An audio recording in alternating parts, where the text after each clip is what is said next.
እንደዚህ ታረጋለክ? እንዴት እንደዚህ ታረጋለክ?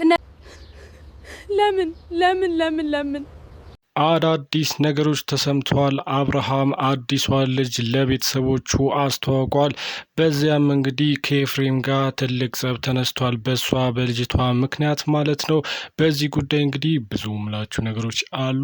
በሌላ ዜና እንግዲህ ሩታና ሄርሜላ ለዴቭና ለቡዜ እንግዲህ ስሞታ አቅርበዋል። በዚህም እንግዲህ ሌላ ሴት ህይወቷ ከመበላሸቷ በፊት ወንድማችሁን አስቁሙት እያሉ ሲናገሩ ነበር። በዛም እንግዲህ ዜና በሩታ መካከል እንግዲህ ትንሽ ጸብ ተነስቶ ነበረ። በዚህ ጉዳይም እንግዲህ ምንድነው ብዬ ለመጠየቅና ለማጣራት ሞክሬ ነበረ። በዚህ ጉዳይም እንግዲህ የምነግራችሁ ነገሮች አሉ ማለት ነው። መጀመሪያ ግን ወደ ጉዳይ ከመግባቴ በፊት ለዚህ ቻናል አዲስ ከሆናችሁ ላይክ፣ ሼር፣ ሰብስክራይብ ማድረጋችሁን እንዳትረሱ፣ የደውል ምልክቱንም አብሩት። አዳዲስና ትኩስ መረጃዎች ሲደርሱኝ እንግዲህ ተከታትዬ ቶሎ የማደርሳችሁ ይሆናል። እናንተም ቶሎ ይደርሳችኋል ማለት ነው። አሁን ወደ ጉዳይ ይገባለው። በመጀመሪያም እንግዲህ አብርሃም አዲሷን ልጅ እንግዲህ ሩታና ሄርሜላን ካስተዋወቀ በኋላ ቀጣይ ደግሞ እንግዲህ ቤተሰቦቹን ለማስተዋወቅ ይዟት ሄዶ ነበረ። በዚያም እንግዲህ ኤፍሬምን እንዲሁም ደግሞ ዴቭና ቡዜን አግኝተዋቸው ነበረ። በዚያም እንግዲህ በኤፍሬምና በአብርሃም መካከል አደገኛ ጸብ መነሳቱን ሰምቻለሁ። እሱም እንግዲህ በልጅቷ ምክንያት መሆኑ ነው የተሰማው። ይሄ ነገርስ እንዴት ተፈጠረ? ምንድነውስ ለዚህ ጉዳይ ያበቃቸው የሚለውን ነገር እንግዲህ ለማጣራትና መረጃ ለመሰብሰብ ሞክሬ ነበረ። እንግዲህ ትላንትና አብርሃም ልጅቷን እንግዲህ ከሩታና ከሄርሜላ ጋር ሲያስተዋውቃቸው የተፈጠረው ነገር እንግዲህ በጣም ብዙዎችን እያነጋገረ ነበረ። በጣም ብዙ ሰዎችንም ሲያስቆጣ የነበረው ድርጊት እንግዲህ እንደ ልጅ ዝም ብሎ ሲገለፍጡና እንግዲህ ልጆቹንም አላስወራ ሲሏቸው ነበረ። በዚያም የተነሳ እንግዲህ ልጅቷንም አብርሃምንም በጣም ብዙ ሰዎች እየወቀሳቸው ነበረ። እንግዲህ ሩታና ሄርሜላም ነገሮችን ለማጥራትና እንዴት ከሱ ጋር ሆንሽ የሚለውን ጥያቄ ለልጅቷ ላይ ሲያቀርቡላት ነበረ። ያን ሁሉ ነገር ካደረገ በኋላ እንዴት ነው ያንን ነገር እየተመለከትሽ አንቺም ዘው ብለሽ የምትገቢው? ለራስሽ ክብር የለሽም ወይ? ምንድን ነው በራስሽ ህይወት ላይ እንደዚህ አይነት ውሳኔ የምትወስኚው?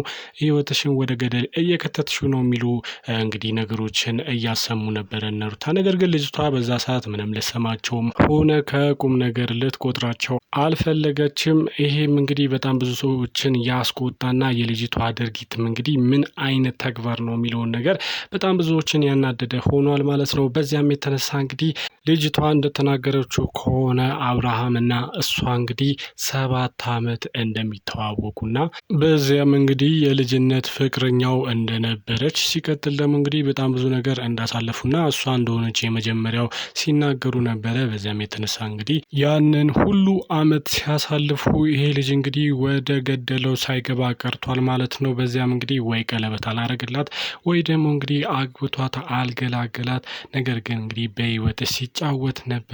ስለዚህ ያን ሁሉ እድሜሽን አቃጥሎ አሁንም ደግሞ ሌላ እድሜሽን እንዲያቃጥል ለምንድን ነው የምታደርጊው የሚል እንግዲህ ነገሮችን እየተናገሩ ነበረ ሩታና ሄርሜላ ማለት ነው። በዚህም እንግዲህ ያንቺ ህይወት ለምን ይጎዳል? እንደዚህ ማድረግ የለብሽም። እንግዲህ እንደ ሴት ልጅ እኛም ለሴት ልጅ እንደምናዝን እኛ ላይ የደረሰው አንቺ ላይ እንዳይደርስ ስንል ነው ይህን ነገር የምንነግርሽ የሚለውን ነገር እንግዲህ እያንጸባረቁና ልጅቷን እንግዲህ እየመከሯት ለመምከርም እየሞከሩ ነበረ። ነገር ግን እሷ እየሰማቻቸው አልነበረም። በዚህም የተነሳ እንግዲህ በጣም ብዙ ሰዎችን ያስቆጣው ነገር ይሄ ነው። እንግዲህ ሴት ልጅ ለሴት ልጅ እንደዚህ አይነት ንግግሮችን ስትናገር ቆም ብላ ማሰብ ሲገባት፣ ነገር ግን እሷ ያደረገችው መገልፈጥና ከልጁ ጋር ተባብራ ጭራሹኑ እነሱን መስደብና በእነሱ ላይ ማላገጧ እንግዲህ በጣም ብዙዎችን ሲያስቆጣ ነበረ።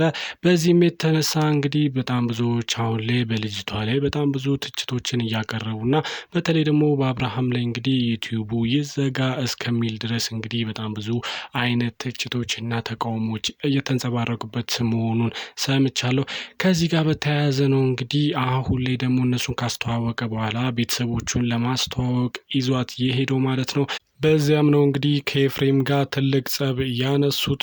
ምንድነው የተከሰተው? ለምንድነው ምንድነውስ የተጣሉት በማጉዳይስ ነው የሚለውን እንግዲህ ለማጣራት ሞክሬ ነበር። እንዳገኘሁት መረጃም ከሆነ አብርሃም እንግዲህ ልጅቷን ለኤፍሬም እንዲሁም ደግሞ ለቡዜና ለዴቭ ለማስተዋወቅ እንግዲህ ጠርቷቸው እንዳገኛቸውና በዚያም ሲደርስ እንግዲህ እነሱም ያዩትን ነገር አለማመናቸውን ነው የነገሩኝ። እንግዲህ ከአቅራቢያቸው እንደሰማሁት መረጃ ከሆነ በዚያም ዴቭ እና ቡዜ እንግዲህ ልጁን እንዴት እንደዚህ ታደርጋለህ? አንቺስ ብትሆኚ ልጁ ያለበትን ሁኔታ ታቂ የለ ወይ? እንዴት ነው ራስሽን አሳልፈሽ ለሱ የሰጠሽው? ሲሉ እንግዲህ ሲናገሩ ተሰምቷል። በዚያም እንግዲህ ኤፍሬምም እንዴት እንደዚህ ታደርጋለህ አንተ ባለጌ ነህ ሲል እንግዲህ ልጁን ሲናገረው ነበር። ሲቀጥል ደግሞ እንግዲህ ኤፍሬም ልጅቷንም እንዴት እንደዚህ ታደርጋለሽ? አንቺ እንግዲህ ሰው አተሽ ነው ወይ ተመለሰሽ አንድ ቦታ የምትሄጂው? ምን አይነት ሰው ነሽ? እንዴት እንደዚህ ታደርጋለሽ? እዛ እነሱ ላይ እያደረገ ያለውን ነገር እያየሽ አይደለም ወይ? እዚህ ጋር ልጅ እያለው እንዴት አንቺ እንደዚህ ታደርጊያለሽ? ሲል እንግዲህ ልጅቷን ሲያንቋሻትና ሲሰድባት ነበረ። በዚያም የተነሳ ነው እንግዲህ አብርሃም በመሀል ገብቶ አንተ አገባም ሲል እንግዲህ ከኤፍሬም ጋር ጸብ አንስቷል ማለት ነው። በዚህም እንግዲህ ልጅቷ እንደለመደችው እነ ሩታ ፊት ስታደርግ የነበረውን መገልፈጥ እንግዲህ እዛም አብረው ሲገለፍጡ በዚያ የተነሳ እንግዲህ ኤፍሬምን በንዴት በጣም ብዙ ነገሮችን ሲናገራቸውና በተለይ ደግሞ ልጅቷን በጣም እርካሽ ነሽ፣ እንዴት ለራስሽ ክብር አይኖርሽም? እንዴት እንደዚህ ታደርጊያለሽ? ልጁ እኮ እዛ ጋር ሁለት ያልተቋጨ ታሪክ አለው። እሱን እያየሽ እንዴት ነው የምትገቢው? ነው ወይስ ደግሞ ሌላ ፍላጎት አለሽ? ልጁን ብሩን ለመብላት ነው ወይስ ምንድን ነው? ምን እያደረግሽ ነው? ይሄ ነገር አልገባንም ሲል እንግዲህ ልጅቷን ሲናገራት ነበር። በዚህም የተነሳ እንግዲህ አብርሃም በንዴት ከገዛ ወንድሙ ጋር ተጣልቷል ማለት ነው። ኤፍሬምንም እንግዲህ ምንም እንደማያገባው እና የአብርሃም ህይወት የአብርሃም የራሱ እንደሆነና እሱን ለማስተዋወቅ እንጂ ሌላ ነገር እንዲናገራት እንደማይፈልግ በዛ ላይ ደግሞ ክብር እንዲሰጣት ሲል እንግዲህ አብርሃም ኤፍሬምን ሲናገረውና ሲቆጣው ታይቷል። በዚያም እንግዲህ እጅ ለእጅ እስከ መያያዝ እንደደረሱ ነው የሰማሁት ማለት ነው። በዚህም እንግዲህ ዴቭና ቡዜ በጣም ብዙ ነገር እንግዲህ ልጁን ሲሉት ነበረ። አንተ ልጅ ምን እያደረክ ነው? እዛ ጋ እኮ ያላለቀ ነገር አለ። ለምንድን ነው ሌላ ሶስተኛ ሰው የምትገባው? ምን እያደረክ ነው? ጤነኛ ነው ወይ? ሲሉ እንግዲህ ጥያቄዎችን እያቀረቡለት እንደነበረ ነው የሰማሁት። በዚህ ጉዳይ ተመልካቾች የእናንተስ ሀሳብ ምን ይመስላል? ይሄ ልጅ እያደረገ ያለው ነገር ትክክል ነው ወይስ አሁን ላይ አብርሃም ምን እያስተማረን ነው? ሴት መቀያየሩስ ምንድን ነው የሚያመለክተው? ይሄ ነገር እርድና ነው ወይስ ፋራነት ነው? ይሄ ልጅ እንግዲህ ለመጪው ትውልድ ምን እያደረገ ነው? ይሄ ልጅ አሁን ላይ እያደረገ ያለው ነገር ተገቢ ነው ወይስ አይደለም? እስኪ ሀሳብ አስተያየታችሁን ከታች አስቀምጡልኝ ተመልካቾች። በሌላ በኩል እንግዲህ ሩታና ሄርሜላ ከአብርሃምና ከልጅቷ ጋር ከተለያዩ በኋላ በቀጥታ ዴቭና ቡዜን አግኝተዋቸው እንግዲህ አናግረዋቸው ነበረ።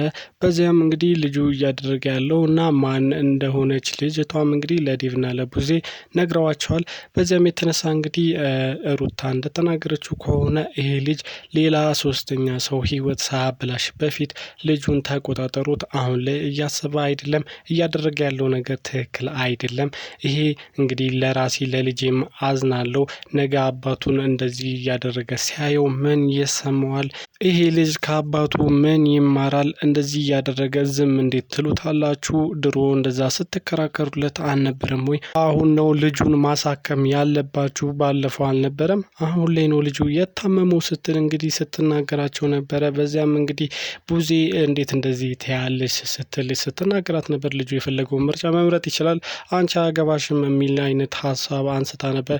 ነገር ግን እንግዲህ ሩታ መለስ አድርጋ ይሄ ልጅ እንግዲህ እየሄደበት ያለው አቅጣጫ ትክክል አይደለም፣ የኔና የሄርሜላን ህይወት እንደ አበላሸው ሁሉ የሌላም ሰው ህይወት ለማበላሸት እንግዲህ እዛ ሶስተኛ ሰው ጋር ሄዷል።